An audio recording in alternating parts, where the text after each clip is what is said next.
विद्यार्थियों नमस्कार। स्वागत है आप सभी का एक बार फिर से मेरे YouTube चैनल हिंदी सर्वस्व पर, जहां हम लोग व्याकरण की नियमित कक्षाएं देख रहे हैं। आज का जो हमारा शीर्षक है वो है काल।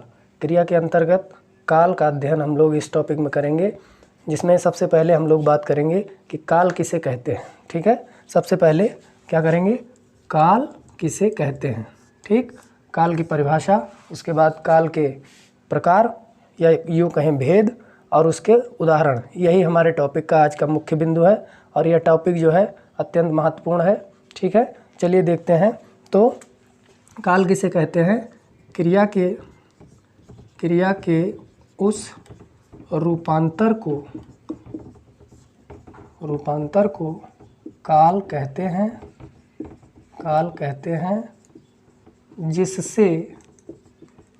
जिससे उसके कार्य व्यापार की अवस्था का, ठीक है, अवस्था का बोध होता है। ठीक है, अवस्था का बोध होता है। कहने का तात्पर्य है कि क्रिया के उस रूपांतर को काल कहते हैं जिससे ये पता चलता है कि कार्य किस स्थिति में है, कार्य चल रहा है, कार्य प्रारंभ हुआ है या कार्य समाप्त हो चुका है। इस बात का जो अध्ययन होता है वो काल का अध्ययन कहलाता है। ठीक है, अब बात करें अगर काल के भेदों की, तो काल जो है मुख्य रूप से 3 प्रकार के होते हैं।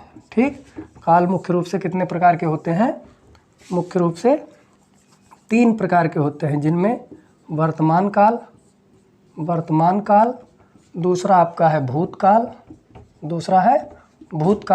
और तीसरा है भविष्यत काल या भविष्यकाल।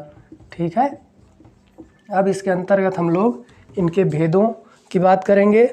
पहले मुख्य रूप से मैं बता दे रहा हूँ ऊपरी तौर पे। पहले वर्तमान काल के 5 भेद हैं, भूतकाल के 6 भेद हैं। भूतकाल के कितने भेद हैं, 6 भेद हैं, और भविष्यकाल के 3 भेद हैं। इन्हीं की चर्चा हम लोग आगे करेंगे।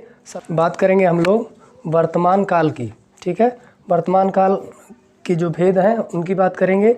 सबसे पहले वर्तमान काल की परिभाषा, वर्तमान काल किसे कहते हैं ये जान लेना जरूरी है। तो क्रियाओं के व्यापार की, ठीक है, निरंतरता को वर्तमान काल कहते हैं। इसमें कार्य जो है प्रारंभ हो चुका होता है। ठीक, तो इसे वर्तमान काल कहते हैं। वर्तमान काल के कितने भेद हैं, मैंने पहले ही बताया कि वर्तमान काल के मुख्य 5 भेद हैं, जिनमें सामान्य वर्तमान, ठीक है, सामान्य वर्तमान, दूसरा तात्कालिक वर्तमान, दूसरा कौन सा है, तात्कालिक वर्तमान, तीसरा है पूर्ण वर्तमान, चौथा है संदिग्ध वर्तमान, और 5वां है संभाव्य वर्तमान। ठीक, अब एक एक करके हम इनकी परिभाषाओं और उदाहरणों की तरफ देखते हैं। ठीक है, तो जो सामान्य वर्तमान है, क्रिया का वह रूप जिसमें क्रिया का वर्तमान काल में होना पाया जाता है। ठीक है, उसे क्या कहते हैं, सामान्य वर्तमान। अब हम उदाहरण भी देखेंगे, इसलिए हम इसे मिटा दे रहे हैं। ठीक है, सबसे पहले बात कर रहे हैं हम सामान्य वर्तमान की। ठीक, सामान्य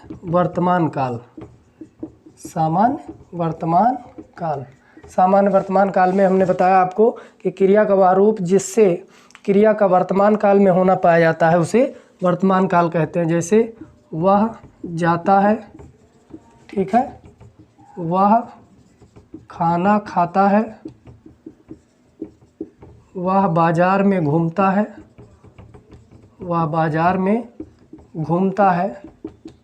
ठीक है, मोटे तौर पर जो पहचान के रूप में अगर हमें देखना हो, तो जैसे अंग्रेजी के व्याकरण में पढ़ते हुए आप लोगों ने ता है, ती है, ते है पढ़ा है, उसी प्रकार यहाँ पर जो ता है, ती है, ते है आदि आपका सामान्य वर्तमान काल का उदाहरण होता है। बात करें अगर तात्कालिक वर्तमान की, तो तात्कालिक वर्तमान में कहा गया है कि इससे पता चलता है, तात्कालिक वर्तमान का मतलब है कि इसके अंतर्गत ये पता चलता है कि क्रिया वर्तमान में हो रही है। ठीक है, अब हो रही है मतलब कंटिन्यू है। ठीक, तो इसका उदाहरण कैसे हो जाएगा तात्कालिक वर्तमान का, तात्कालिक वर्तमान,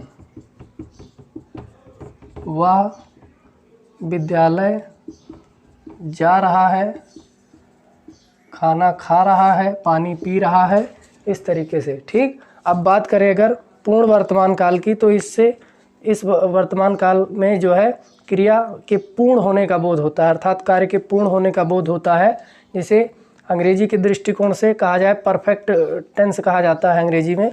वैसे ही ये आपका जो है पूर्ण वर्तमान होता है, या वर्तमान के अंतर्गत हो या भूतकाल के अंतर्गत हो, पूर्ण की बात की जाए अगर, तो परफेक्ट टेंस जो होता है वो पूर्ण वर्तमान का ही रूप होता है। ठीक, अब इसका उदाहरण है वह आया, वह आ चुका है, वह गया, वह जा चुका है। ठीक है, इस तरीके से। ठीक है, अब आगे हम बात करेंगे संदिग्ध वर्तमान की। तो संदिग्ध वर्तमान में जिससे क्रिया के होने में संदेह प्रकट हो। ठीक है, जिससे क्रिया के होने में संदेह प्रकट हो, हमारा ये वाला है संदिग्ध वर्तमान। ठीक, इसमें उदाहरण है राम खाना खाता होगा, माफ़ कीजिएगा, राम खाता होगा, वह पढ़ता होगा, वह जाता होगा, वह पानी पीता होगा। इस तरीके से जो उदाहरण होते हैं वो आपके संदिग्ध वर्तमान काल के अंतर्गत होते हैं। जो अंतिम भेद है इसका संभाव्य वर्तमान, इसमें काम पूरा होने की संभावना व्यक्त की जाती है। जैसा कि आपको टाइटल से ही परिभाषाएं पता चल जाएंगी, लेकिन फिर भी उदाहरण जो है देख लेना बहुत ज़रूरी है। जैसे वह आया हो, ठीक है, संभाव्य वर्तमान काल की बात करें, वह आया हो, वह गया हो, वह खाया हो, इस तरीके से इसमें संभावना व्यक्त की जा रही है। अब हम बात करेंगे भूतकाल की, तो जिससे क्रिया के कार्य की समाप्ति का बोध होता है, जिससे क्रिया के कार्य की समाप्ति का बोध होता है, उसे भूतकाल कहते हैं। और भूतकाल मैंने अभी आपको एक चार्ट के माध्यम से बताया 6 प्रकार के होते हैं, और इनमें कौन कौन से हैं। सबसे पहले बात करें अगर, तो सामान्य भूत। ठीक, सामान्य भूत, उसी प्रकार पूर्ण भूत, पूर्ण भूत, अपूर्ण भूत, अपूर्ण भूत। ठीक है, उसके बाद आसन्न भूत। ठीक, कौन सा? आसन्न भूत, आसन्न। ठीक, आसन्न भूतकाल। और उसके बाद है आपका आसन्न भूतकाल के बाद संदिग्ध और हेतु हेतुमद। ठीक, संदिग्ध और हेतु हेतुमद, हेतु हेतुमद, ये आपके 6 प्रकार के भूतकाल के भेद हैं। और इनमें अगर बात करें उदाहरणों की और जो है लक्षणों की, तो सामान्य भूत में जिससे भूतकाल की क्रिया के विशेष समय का ज्ञान ना हो। ठीक है, जैसे मोहन आया, सीता गई। ठीक है ना, सामान्य भूत का उदाहरण है मोहन आया, सीता गई। अब आगे बात करें आसन्न भूत की, तो आसन्न भूत में कहा गया है कि इसमें क्रिया की समाप्ति निकट भूत में या तत्काल सूचित होती है। इसका उदाहरण है मैंने आम खाया है। ठीक है, मैंने आम खाया है, मैंने पानी पिया है, इस तरीके से।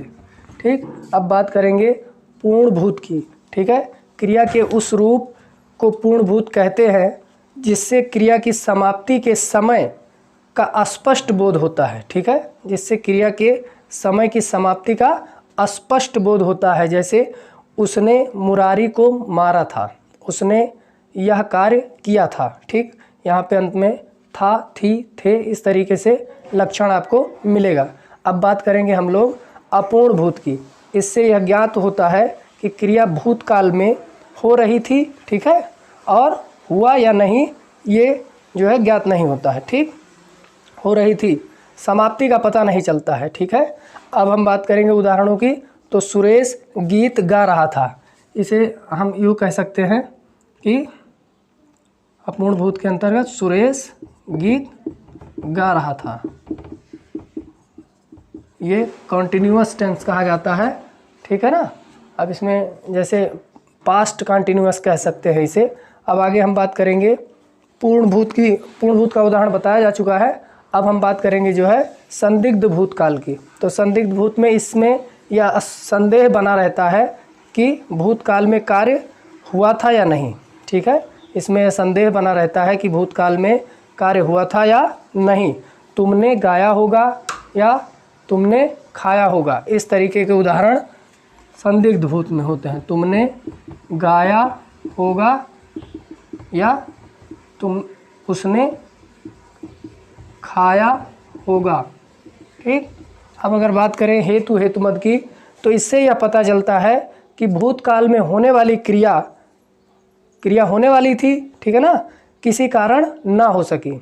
हेतुमद का जो आशय है वो ये है कि इससे ये पता चलता है कि क्रिया होने वाली थी लेकिन किन्हीं कारणों से नहीं हुई। ठीक। मैं आता तू जाता, ठीक है ना, वह खाता वह पीता। इससे यह स्पष्ट हो रहा है कि क्रिया होनी थी लेकिन हुई नहीं। ठीक। करेंगे हम लोग भविष्यत काल की। तो भविष्यत काल की परिभाषा की बात करें, भविष्य काल में होने वाली क्रिया सामान्यतः भविष्य काल में होगी। इसके 3 भेद हैं, जिनमें सामान्य भविष्य या भविष्यत कहीं कहीं दिया रहता है। ठीक है। उसके बाद है संभाव्य भविष्यत काल। देखिए मैंने कहा कहीं कहीं भविष्य काल दिया रहता है, कहीं कहीं भविष्यत दिया रहता है। और आपका अंतिम इसका है हेतुमद भविष्यत। ठीक। अब इसके अगर परिभाषा और उदाहरणों की बात करें या लक्षण और उदाहरणों की बात करें, तो सबसे पहले बात करेंगे सामान्य भविष्यत की। इससे यह प्रकट होता है कि क्रिया सामान्यता भविष्य में होगी। ठीक है ना, क्रिया सामान्यता भविष्य में होगी। जैसे मैं पढ़ूंगा, मैं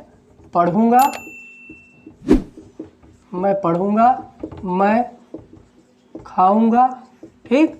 या कुछ भी, कोई भी उदाहरण हो सकता है, गा गी गे। ठीक है।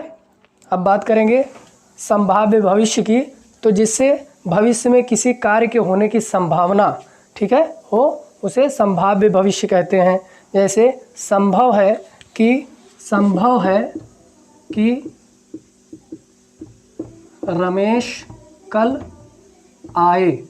ठीक। कुछ भी यहाँ पर कर सकते हैं। संभव है, ये आपका जो है एक तरीके से मानिए कि इसमें संभावना पहले से ही व्यक्त की जाएगी। संभव है कि वह ऐसा करे। ठीक है ना। अब अंतिम में हम बात करेंगे हेतुमद भविष्य की। तो इससे एक क्रिया का होना, ठीक है, और दूसरे क्रिया के होने पर निर्भर करता है। इसमें एक क्रिया का होना दूसरे क्रिया पर निर्भर करता है। ठीक। अब इसका उदाहरण है वह आए तो मैं जाऊं। ठीक। वह आए तो मैं जाऊं, वह आए तो मैं जाऊं। ठीक। वह खाए तो मैं खाऊं। इस तरह से भी उदाहरण हो सकता है। तो ये आपका रहा हेतुमद भविष्य। और इस तरीके से हम लोगों ने इस वीडियो में काल से संबंधित अध्ययन किया। अगले वीडियो का इंतज़ार कीजिए, फिर एक नए टॉपिक के साथ मैं उपस्थित होऊंगा। तब तक के लिए सभी का बहुत बहुत धन्यवाद। चैनल को लाइक शेयर सब्सक्राइब करें। बहुत से लोग जो है कमेंट नहीं करते हैं, कमेंट ज़रूर किया करें। बहुत बहुत धन्यवाद।